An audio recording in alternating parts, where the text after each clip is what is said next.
হজযাত্রীদের সন্তান জন্মের ঘটনা শোনা যায় প্রতি হজ মৌসুমে। এবারের হজ মৌসুমেও সুস্থ সবল শিশুর জন্ম দিয়েছেন এক নারী। তিনি নাইজেরিয়া থেকে হজ করতে আসা নারীদের একজন।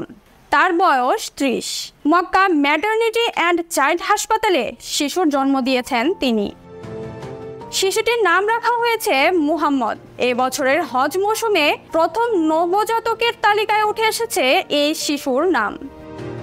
সৌদি প্রেস এজেন্সির বরাতে 10 জুন এ খবর জানিয়েছে আরব নিউজ ও সৌদি গ্যাজেট।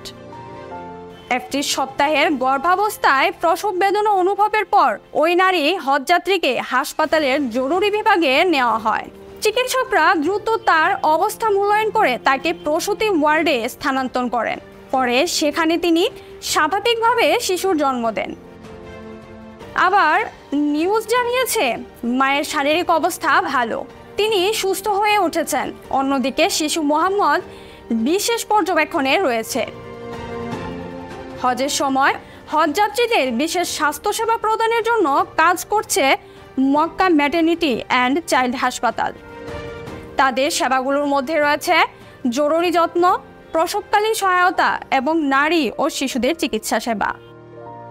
হাসপাতালটিতে প্রতি বছর হজ মৌসুমে অসংখ্য শিশুর জন্ম হয়। নাইজেরীয় হজযাত্রী সন্তান প্রসবের সময় হাসপাতালের যত্ন ও চিকিৎসা সেবার জন্য কর্মীদের প্রতি কৃতজ্ঞতা প্রকাশ করেছেন। লিপিকা আফরোজ, দৈনিক সকালের দুনিয়া।